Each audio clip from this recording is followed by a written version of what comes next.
श्री स्वामी समर्थ. तुम्हा सगळ्यांचं माझ्या चॅनलमध्ये खूप खूप स्वागत आहे. आणि तुमच्या सर्व चांगल्या इच्छा स्वामी पूर्ण करो ही मी स्वामींच्या चरणी प्रार्थना करते. तर आज आपण व्हिडिओमध्ये बघणार आहोत की दिंडोरी प्रणीत सेवा मार्ग म्हणजे दिंडोरी प्रणीत सेवा मार्ग कोणते कोणते आहेत, आपल्याला कोणत्या सेवा करायच्या आहेत हे आपण या व्हिडिओमध्ये पूर्ण बघणार आहोत. तर तुम्ही जर का चॅनलला नवीन असाल तर चॅनलला सबस्क्राईब करायला विसरू नका, जेणेकरून माझे नवीन व्हिडिओ तुम्हाला पहिल्यांदा पाहायला भेटतील, म्हणजे त्याचं नोटिफिकेशन तुम्हाला पहिल्यांदा माझं येईल. तर चॅनलला सबस्क्राईब करा. तर चला आता मग आपण व्हिडिओला सुरुवात करूया. तर दिंडोरी प्रणीत सेवा मार्गामध्ये आपल्याला गुरुमाऊली काय कोणते कोणते सेवा सांगतात.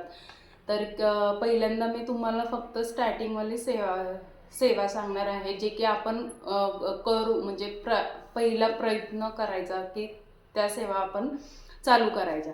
तर तुमच्याकडे जर का हे नित्य सेवा स्तोत्र व मंत्राचं पुस्तक असेल, हे पुस्तक तुमच्याकडे पाहिजे आहे. हे दिंडोरी प्रणीत सेवा मार्गाचं पुस्तक आहे. ह्याच्यामध्ये जर तुम्ही स्टार्टिंगचंच पान हे गेलं तर उघडलं तर इथं तुम्हाला सेवा सगळ्या दिसतात. इकडे सेवा दिलेल्या आहेत.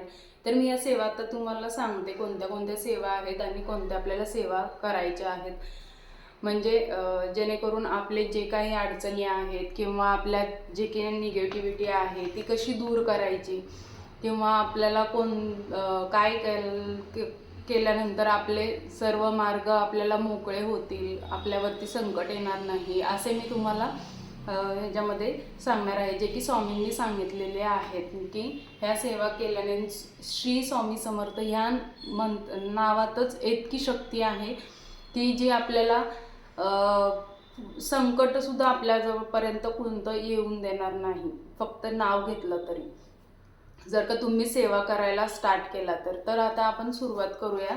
मी तुम्हाला सेवा सांगते. पहिली, रोज श्री स्वामी चरित्र सारामृत पोथीचं क्रमशः 3 अध्याय वाचावेत. 3 अध्याय, हे बघा, हे स्वामी चरित्र सारामृत आहे. ह्याचे रोज 3 अध्याय वाचायचे आहेत. रोज 3 अध्याय. म्हणजे पहिला अध्याय असतो तो आपला भूतकाळ असतो, दुसरा अध्याय असतो तो वर्तमान काळ असतो आणि तिसरा अध्याय असतो तो भविष्यकाळ असतो. असे आपल्याला रोज 3 अध्याय या पोथीचे आपल्याला वाचायचे आहेत. ही पोथी एवढी शक्तिशाली आहे की ह्या पोथीचं जे कोणी रोज वाचेल त्यांचं भविष्य म्हणजे त्यांचं पूर्ण भविष्यच बदलून जातं. स्वामी समर्थ पूर्ण भविष्यच त्यांचं बदलून टाकतात. तर तुम्ही ह्या पोथीचं क्रमशः 3 अध्याय रोज वाचावेत. रोज 11 माळी श्री स्वामी समर्थ मंत्राचा जप करावा. जर तुम्हाला जमत असेल तर रोज 11 माळी श्री स्वामी समर्थ मंत्राचा जप करा. नसेल जमत तर 1 माळ सुद्धा नित्य नियमाने 1 माळ जरी केली तरी चालतं. मी रोज 1 माळ स्वामी समर्थ मंत्राचा जप करते. आणि आता हे गुरुपौर्णिमा असल्यानं मी जी सेवा करते ना, तर मी रोज अख्खं चरित्र सारामृत वाचते. रोज पूर्ण पुस्तक करते मी, हे वाचते. तर आपण आणि हे 2 झाले नियम. तिसरा असा नियम आहे की आपण जे जे पण खाऊ ते स्वामी समर्थांना मनोभावे अर्पण करून मगच आपण ग्रहण करायचं आहे.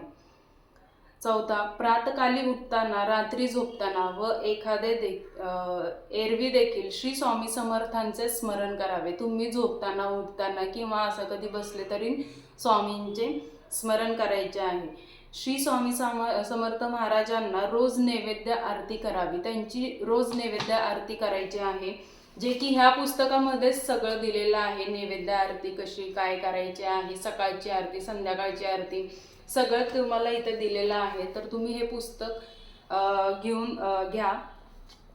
तर ह्या पुस्तकामध्ये दिलेलं आहे सगळं. आपले आचार विचार धर्म संस्कृतीप्रमाणे असावेत.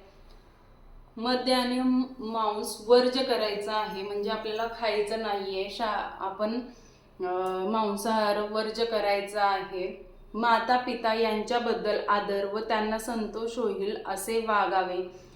थोरांचा मान ठेवावा. सर्वांशी नम्र भावनेने वागावे.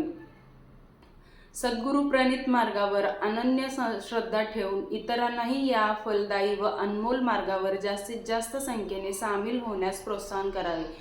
म्हणजे यांनी सांगितलेलं आहे की आपण श्रद्धा ठेवायची स्वामींवर आणि त्यांना पण सांगायचं की तुम्ही सुद्धा हे असं असं सगळं करा, जेणेकरून म्हणजे आपण जेवढे सेवेकरी करू तेवढं आपल्याला फल त्याचं स्वामी देतात.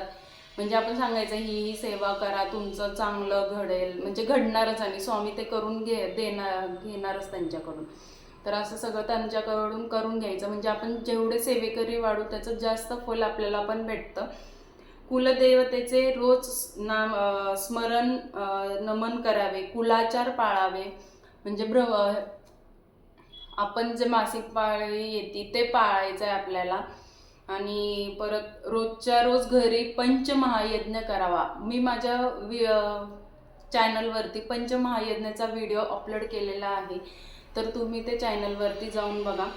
श्री स्वामी समर्थ महाराजांच्या दर्शनास जाताना हार, फुले, उदबत्ती, श्रीफळ व प्रसाद ठेवून यथाविधी दर्शन त्यांचं घ्यायचं आहे. उपास्य देवतेची आराधना ध्यानपूर्वक करावी. अधिष्ठान श्री स्वामी समर्थ महाराजांचे असावे. काम्य सेवा संकल्पपूर्वक असावी. तर आपल्या घरात कोणती सेवा जेव्हा स्वामी समर्थांची आपण सेवा करणार ना, तेव्हा आपल्याकडे स्वामी समर्थ महाराजांचा फोटो किंवा मूर्ती, तुमच्याकडे जे काही म्हणजे फोटो किंवा मूर्ती असायलाच पाहिजे. नसेल तर तुम्ही असं सुद्धा स्वामी समर्थांचं नाव घेऊ शकता, पण असलं तर अतिउत्तम, जेणेकरून आपण जी सेवा करत आहोत ते महाराजांपर्यंत पोहोचेल आणि महाराज सुद्धा बघतील की आपण किती सेवा कशा पद्धतीने करतोय, काय करतोय, आणि त्याचं फल ते आपल्याला देतील. तर अशा प्रकारे हे दिंडोरी प्रणित सेवा मार्ग आहे ते क्रम. आणि तुम्हाला मी ते सांगितलं ना, स्वामी चरित्र सारामृत रोज अध्याय 3 वाचायचे, तर ते कसे काय, त्याचं काय फळ भेटतं, कधी सुरुवात करायची, किती दिवस वाचायचं, हे मी तुम्हाला पुढच्या व्हिडिओमध्ये सांगणार आहे. तर हा व्हिडिओ कसा वाटला हे नक्की मला कमेंट करून सांगा. आवडला असेल तर लाईक, शेअर, सबस्क्राईब करायला विसरू नका. धन्यवाद. श्री स्वामी समर्थ.